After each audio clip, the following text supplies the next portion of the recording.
नमस्कार मेरे प्यारे विद्यार्थियों। तो आज हम लोग इस वीडियो में बात करने वाले हैं बिहार बेट के पाठ्यक्रम और उसके एग्जाम पैटर्न के बारे में हम लोग इस वीडियो में चर्चा करेंगे। आप जान रहे हैं स्टूडेंट्स की अभी काफी चर्चा में है बिहार असिस्टेंट प्रोफेसर। उस बिहार स्टेट असिस्टेंट प्रोफेसर की भर्ती के लिए आपके पास पहले से ही या तो आप यूजीसी नेट क्वालिफाई रहे और साथ में आपके पास पीजी की डिग्री हो उस सब्जेक्ट की, तो आप भर सकते हैं। अगर यूजीसी नेट भी नहीं है तो आपका भविष्य में, है ना, जो अभी कराने की पूरी तैयारी जो है शिक्षा विभाग कर रही है और वो है आपका बिहार बेट, है ना, बिहार बेट। आइए आज हम लोग बिहार बेट के पूरे पाठ्यक्रम के बारे में हम लोग देखेंगे। यानी बिहार बेट का मतलब है आपका बिहार एलिजिबिलिटी टेस्ट, है ना। तो यानी कि हम लोग पूरा इसके पाठ्यक्रम के बारे में हम लोग देखेंगे। ये बिहार का ही एक तरह से बच्चों, अब देखिए इसमें अगर आपके पास पीजी की डिग्री होगी ना, अगर यूजीसी नेट आपका पास नहीं है कोई बात नहीं, भविष्य में जो बिहार बेट का ये आपका आएगा नोटिफिकेशन और आप जब इसे पास कर लोगे तब भी आप बिहार असिस्टेंट प्रोफेसर की वैकेंसी में आप सम्मिलित तो हो पाओगे। ठीक है, सबसे पहले मैं सब्जेक्ट का तो नहीं, क्योंकि भाई सब्जेक्ट का आपका अलग अलग, सबका सभी सब्जेक्ट का अलग अलग पाठ्यक्रम होगा। लेकिन जैसा मैं बता दूं बच्चों कि अभी हम लोग सिर्फ प्रश्न पत्र प्रथम के बारे में हम लोग बात करेंगे, है ना, यानी पेपर फर्स्ट के बारे में बात करेंगे। मैं आपको बता दूं बच्चों कि पेपर फर्स्ट में 50 सवाल आपके होते हैं और कितने नंबर के होते हैं, 100 नंबर के होते हैं। किसमें? तो आपके यूजीसी नेट में। अब आपके मन में आएगा मैम आप यूजीसी नेट का क्यों? क्योंकि देखिए जो आपका पाठ्यक्रम है वो यूजीसी नेट की तरह ही होगा, क्योंकि आपने नियमावली पढ़ा होगा, नया ड्राफ्ट पढ़ा होगा, उसमें यही दिया है।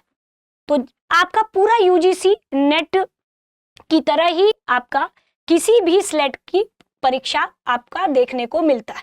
तो ठीक उसी तरह से अगर आप पहले से ही, है ना, पेपर फर्स्ट का एक तरह से सिलेबस आप देख ले तो आपकी तैयारी काफी आसान हो जाएगी। सबसे पहला आपका बच्चों क्या आता है, तो हम लोग पेपर फर्स्ट का पूरा डिटेल में सिलेबस देखेंगे।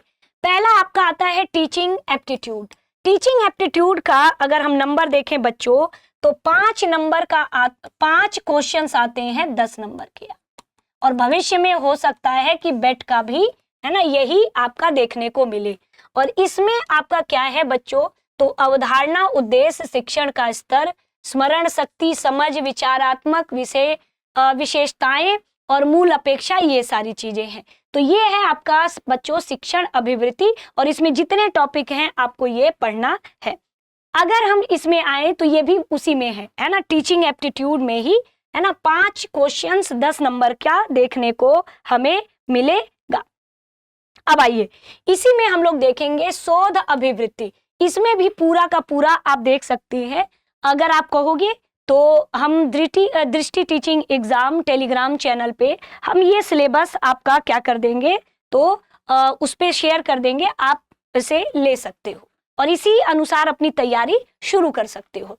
तो शोध अभिवृत्ति जो आती है, रिसर्च एप्टीट्यूड आता है, ये भी 5 क्वेश्चंस होते हैं बच्चों, 10 नंबर के होते हैं, है ना। रिसर्च एप्टीट्यूड 5 क्वेश्चन होंगे 10 नंबर के और ये सारा पाठ्यक्रम है, ये सब आपको पढ़ना होगा, है ना। अब उसमें आपका आएगा, अगला आता है बच्चों, तो इसमें आपका रीडिंग कॉम्प्रिहेंशन भी हमें देखने को मिलेगा, है ना, रीडिंग कॉम्प्रिहेंशन भी देखने को मिलेगा।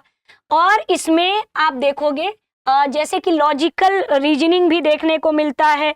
और लॉजिकल रीजनिंग बच्चों कितने, तो ये भी 5 क्वेश्चन 10 नंबर का हमें देखने को मिलता है ना।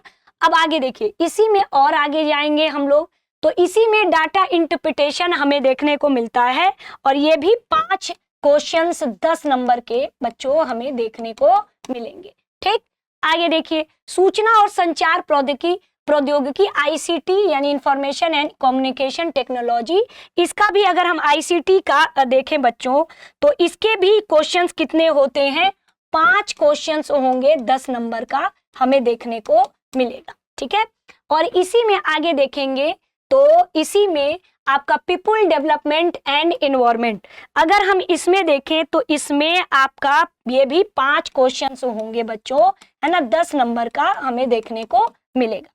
और इसी में आप देखोगे, इसी में ये सारी चीजें आती हैं, पर्यावरण संरक्षण अधिनियम, है ना, मॉन्ट्रियल प्रोटोकॉल, रियो सम्मेलन और पूरा आपका क्योटो प्रोटोकॉल और पेरिस समझौता, ये सारी चीजें देखने को मिलेंगी। हायर एजुकेशन अगर हम देखें बच्चों, तो हायर एजुकेशन में ये भी आपका कितना होगा, तो ये भी आपका 5 क्वेश्चंस होंगे, 10 नंबर का हमें देखने को मिलेगा, है ना, 5 क्वेश्चन 10 नंबर का देखने को मिलेगा।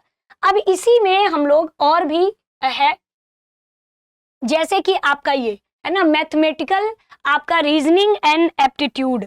अब इसमें आप देखोगे तो एक सेकेंड रुकिए, ये तो इसी में है ना, आइए एक सेकेंड, हाँ क्या लिखा है, ये आपका कॉम्प्रिहेंशन में भी आप देखोगे बच्चों, तो इनमें भी रीडिंग कॉम्प्रिहेंशन, ये सब भी आपका वही 5 क्वेश्चन 10 नंबर का हमें देखने को मिलेगा। अभी और भी इसमें है, आगे देखेंगे।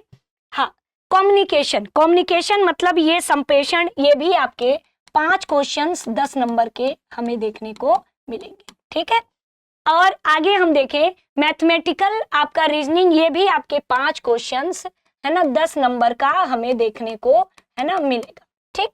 तो लगभग हमने सभी बता दिया बच्चों। तो आपने कितने यूनिट देखे, लगभग हमने कितने यूनिट बताए हैं बच्चों, 10 यूनिट बताए हैं। यानी 10 यूनिट में अगर हम पूरे 10 यूनिट हमने बताया है, इसी 10 यूनिट में आप देख सकते हो सभी में 5-5 क्वेश्चन है, तो 50 प्रश्न हो जाएंगे।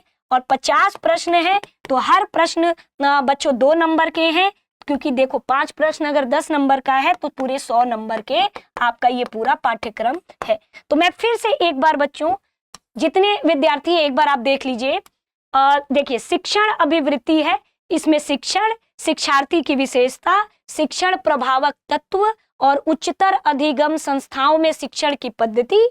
और इसका हम जो ये डिटेल सिलेबस है वो हम आपका दृष्टि टीचिंग एग्जाम टेलीग्राम चैनल पे हम शेयर कर देंगे, आप ले लीजिएगा। शिक्षण सहायक प्रणाली और मूल्यांकन प्रणाली, शोध अभिवृत्ति में शोध है, शोध पद्धतियां हैं, शोध प्रबंधन एवं आलेख लेखन है, और बोध, है ना, ये बोध में तो ये आपका 3rd यूनिट है ही, कॉम्प्रिहेंशन है आपका, ये 3rd यूनिट है। अब हम लोग आएंगे 4th में, आप देखोगे ये कम्युनिकेशन है और उसमें संप्रेषण है, प्रभावी संप्रेषण है, आप देख सकते हो, ठीक है। गणितीय तर्क एवं अभिवृत्ति, ये 5वां यूनिट, और ये भी आपके 5 क्वेश्चन 10 नंबर का देखने को मिलेगा। 6वां यूनिट है लॉजिकल रीजनिंग है, ये भी 5 क्वेश्चन, है ना, 10 नंबर का है। आंकड़ों की व्याख्या, इसमें जैसे आंकड़ों का स्रोत, प्राप्ति, वर्गीकरण, ये आप देख सकते हो। और यहाँ ये आंकड़े और शासन, ये सारी चीजें आपकी है। सूचना और संचार प्रौद्योगिकी, इसी में आपको सामान्य चीजें आपको पता होनी चाहिए, जैसे कि इंटरनेट और ईमेल, दृश्य श्रव्य कॉन्फ्रेंसिंग की मूलभूत बातें, उच्चतर शिक्षा में डिजिटल पहले, आईसीटी और शासन, है ना, ये आपका गवर्नेंस, ये आपको पता होना चाहिए। इसमें आपका पीपुल डेवलपमेंट एंड इन्वायरमेंट, विकास और पर्यावरण, और मानव और पर्यावरण समव्यवहार, पर्यावरण परक मुद्दे, जिसमें स्थानीय, जैसे इसमें मृदा प्रदूषण हो गया, आपका जल प्रदूषण हो गया, वायु प्रदूषण हो गया, ध्वनि प्रदूषण हो गया, जलवायु परिवर्तन हो गया, मानव स्वास्थ्य पर प्रदूषकों यानी कि पॉल्यूटेंट का जो इफेक्ट होता है वो सारी चीजें हो गई, सौर ऊर्जा, पवन ऊर्जा, मृदा, जल, भूतापी ऊर्जा, बायोमास, नाभिकीय, ये सब हमें देखने को मिलता है। इसी में हमें पूरा पर्यावरण संरक्षण अधिनियम, जैव विविधता सम्मेलन, अंतर्राष्ट्रीय सौर गठबंधन, ये सब देखने को मिलेगा। उच्चतर शिक्षा प्रणाली में ये आपका लास्ट यूनिट है, यानी टोटल 10 यूनिट है बच्चों। और धीरे धीरे अभी से आप अपने पाठ्यक्रम की तैयारी करिए, स्कोरिंग होता है ये, और देखिए अपने विषय में लगभग सभी का कमांड होता है, लेकिन सबसे अच्छा स्कोर तब आएगा जब आपका पेपर जो पहला है वो ज्यादा बेहतर तरीके से आप पढ़ लोगे। तो यही पाठ्यक्रम है दृष्टि टीचिंग एग्जाम यूट्यूब ये चैनल पे।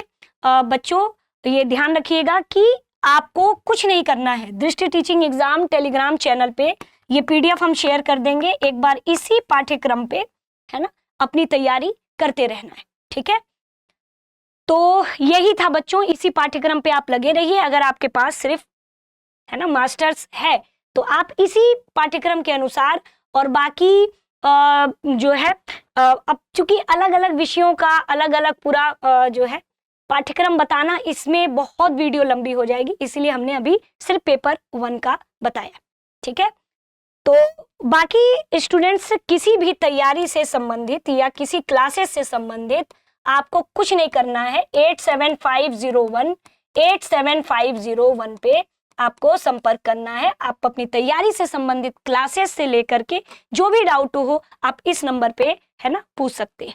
तो आज के लिए इस वीडियो में इतना ही, और बाकी सब्जेक्ट का हम इसलिए भी नहीं बना रहे वीडियो क्योंकि बहुत वीडियो लंबी हो जाएगी, ठीक है। तो मिलते हैं अब नेक्स्ट वीडियो में, तब तक के लिए दृष्टि टीचिंग एग्जाम यूट्यूब चैनल से जुड़ने के लिए आप सभी का धन्यवाद।